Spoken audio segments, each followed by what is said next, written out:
Bonsoir à toutes et à tous, ce soir je vais au Bouffe du Nord pour voir l'opéra des gueux de Beggars Opera de John Gay dans la mise en scène de Robert Carsen.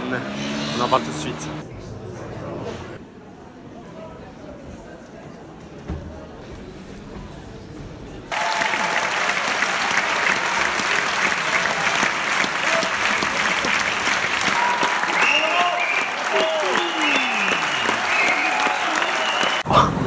Mais c'était génial, genre je suis tellement content d'être allé voir ça.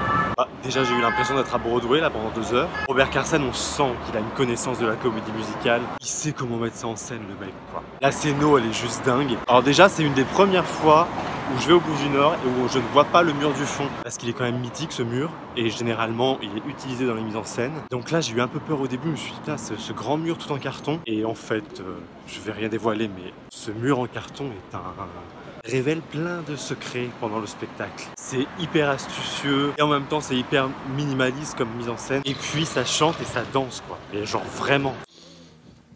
Merde, je sais plus où je m'étais arrêté. Il y a l'installation de l'orchestre qui est complètement dingue. Au début, je me suis dit mais tiens, il n'y a pas d'orchestre, peut-être qu'il est derrière les cartons.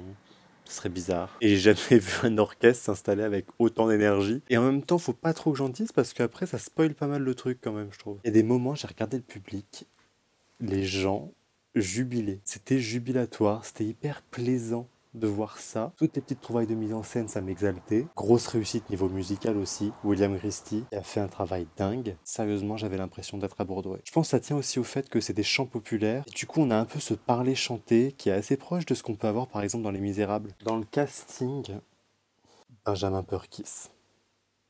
C'est-à-dire que tu comprends vite pourquoi toutes les filles sont amoureuses de lui. À un moment, il a regardé au balcon. J'ai eu un petit coup de chaud. Et je trouve plus... comment elle s'appelle? Ah, Polly. Non, parce qu'il y a Molly, Dolly et Polly. Original. Kate Batter. Elle aussi, je la trouvais géniale. Parmi la distribution féminine, c'est celle qui m'a le plus impressionné, mais surtout vocalement. Elle a une voix. T'es un petit peu obligé de l'écouter, la meuf. Un truc qui est assez fort, c'est d'avoir réussi malgré le clavecin, parce que le clavecin c'est quand même hyper marqué comme instrument. Parfois je trouve que quand il y a du clavecin dans des mises en scène ultra contemporaines, ça jure un peu. Et là non, pas du tout. Le clavecin version Broadway 2018, ça m'a pas du tout... c'était bien intégré. Dans la note d'intention, il y a Robert Carsen qui a cette phrase, il dit Tous politiciens et fonctionnaires sont par définition corrompus, sans qu'on n'y puisse rien faire, si ce n'est y prendre part pour tenter de s'en sortir. C'est par rapport à la pièce, hein, même si ça ressemble beaucoup à la vraie vie. C'est vrai que la pièce, c'est ça. Et c'est aussi pour ça que la transposition contemporaine marche très bien avec les iPhones et avec la cocaïne. C'est parce que le sexe, l'alcool, donc l'alcool et la drogue ici, et l'argent, ça fait tourner le monde. Et les magouilles et la corruption qui va avec. Et il y a toujours eu de la corruption et des magouilles, autant chez les gueux que chez les puissants. Et malgré son apparente légèreté, il y a quand même une petite pique politique dans ce spectacle, surtout sur la fin, le final, puisque les jeunes qui ont fait tomber un peu le pouvoir en place vont prendre le pouvoir, et en fait en prenant le pouvoir, ils reprennent aussi tous les codes de ceux qu'ils ont fait tomber juste avant. C'est-à-dire qu'ils étaient là avec leur dégaine pas possible, et d'un coup ils se retrouvent en petit tailleur et mallette noire. Et ça rappelle un certain parti politique qui a eu quelques sièges à l'Assemblée. C'est comme ça.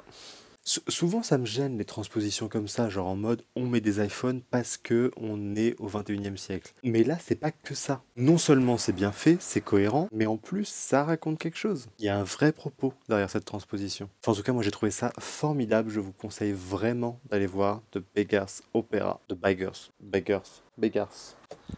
Beggars. Au Bouffe du Nord, et après il y a une tournée énorme, j'ai vu. Alors, Italie, Royaume-Uni, Luxembourg, Suisse, Clermont, déjà un peu plus proche. Italie, Grèce, Angers, Saint-Brieuc-sur-Mer, Clermont, Saint-Nazaire, Chorion, Tête de Val, Nantes, Tête de Caen, Versailles, Rennes, Quimper, Massy, La Rochelle. Oh, mais c'est dans un an, ça, La Rochelle. Je sais pas ce qui me prend de dire les dates de tournée. Il est peut-être temps de se coucher. À bientôt.